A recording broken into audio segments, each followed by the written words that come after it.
Saya Faisal. Saya Faisal. Saya Salisa. Dan saya Tata.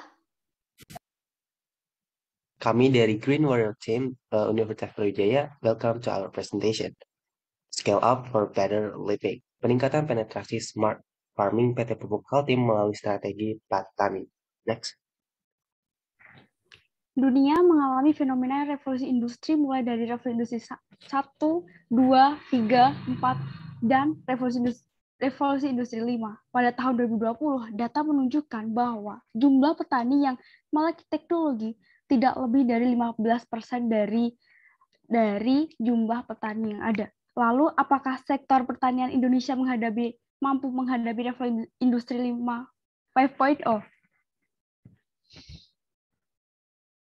Pada saat ini, smart farming menjadi tujuan agar pertanian Indonesia dapat bersaing dengan negara-negara lainnya. Smart farming memiliki aspek penting yang harus dilakukan.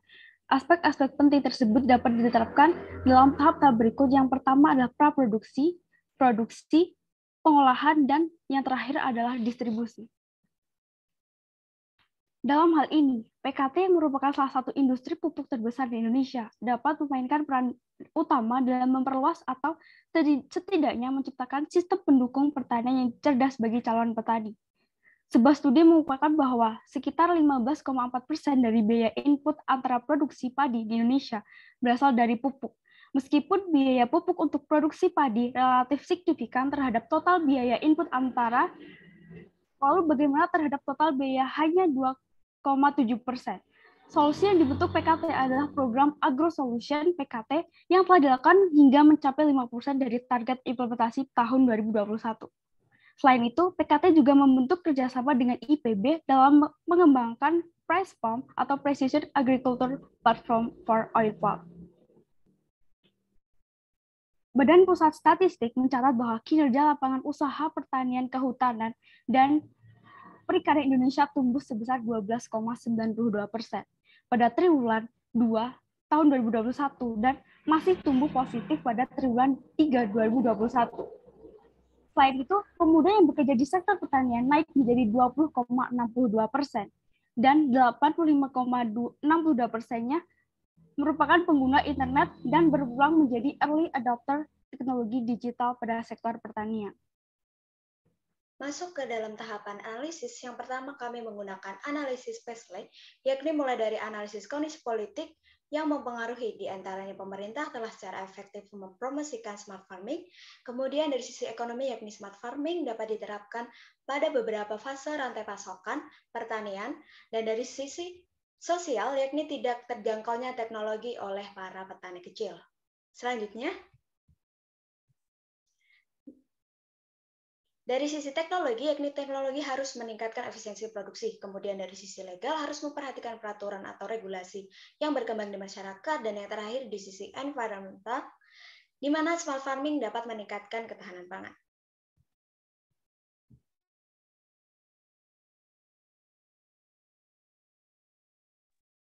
Untuk selanjutnya, Indonesia merupakan negara agraris, di mana mayoritas penduduknya adalah kaum tani. Bahkan, Bank Dunia berpendapat bahwa Indonesia merupakan rumah bagi lahan pertanian yang subur. Selain itu, iklim yang ada di Indonesia mendukung kegiatan pertanian yang dilakukan masyarakat. Next. Masuk pada analisis konsumen, yakni tahun 2020 masih ada 28,9 dari 33,4 juta petani yang belum melek teknologi. Jadi, petani masih belum dapat secara menyeluruh memahami mengenai smart farming. Sehingga tantangan terberat teknologi saat ini adalah pola pikir dari para petani itu sendiri. Selanjutnya, teknologi yang saat ini mendukung smart farming di Indonesia yaitu yang pertama ada Edge Village, yakni jejaring sosial bagi petani untuk pendidikan dari pertukaran informasi berupa pasar e-commerce dan juga untuk produk pertanian. Selanjutnya ada Plantix, yakni aplikasi pendeteksi penyakit tanaman dengan hanya mengambil gambar tanaman yang tersedia pula forum diskusi. Selanjutnya yang ketiga yakni Price Palm yang menyediakan informasi mengenai kondisi nutrisi unsur makro, lahan kelapa sawit secara cepat dan presisi dalam bentuk peta digital lahan. Oke, berdasarkan permasalahan yang telah dipaparkan, kami mengajukan rekomendasi berupa strategi 4 in petani, di mana permasalahan teknologi illiterate dari para petani dan skeptisisme dari masyarakat karena keterbatasan lahan akan berubah menjadi pemahaman dan implementasi urban farming melalui product development dan marketing strategy. Next. Product development yang pertama yaitu ada Tani Academy, fitur pembelajaran mengenai pertanian dan perhubungan dengan teknologi modern dari dasar hingga profesional. Pembelajaran ini terdiri dari 3 tahap level, yaitu basic, intermediate, dan professional, yang dapat diikuti secara bertahap. Adanya Tani Academy akan bermanfaat dalam meningkatkan pengetahuan dan implementasi dari para petani dan masyarakat umum untuk mengenal pertanian dan perkebunan yang modern. Next.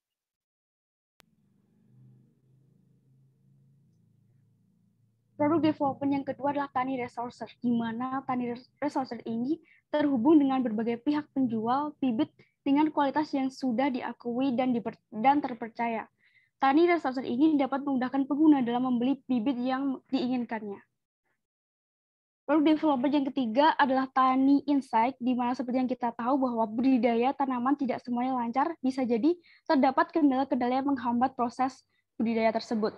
Tani Insight menghadirkan fitur yang membantu diagnosis untuk orang-orang yang mengalami kendala pada proses budidayanya. Selain itu, terdapat fitur analisa dan langkah-langkah menanam yang tentunya memudahkan petani maupun masyarakat awam. Selanjutnya kami merekomendasikan Shemar, yakni Smart in Minute with Farmer sebagai marketing strategi dengan menggunakan sosial media sebagai media untuk mengunggah video yang hanya berdurasi 1 menit yang berisikan informasi tentang pertanian termasuk smart farming. Next, rekomendasi selanjutnya kami namakan Tani Community yang dapat menjadi forum diskusi bagi para petani di Indonesia dengan tujuan memahami smart farming, mitigasi masalah pertanian, dan memberikan solusi. Tentunya terasa lebih akrab, terpercaya, mudah dipahami, dan mudah diterima.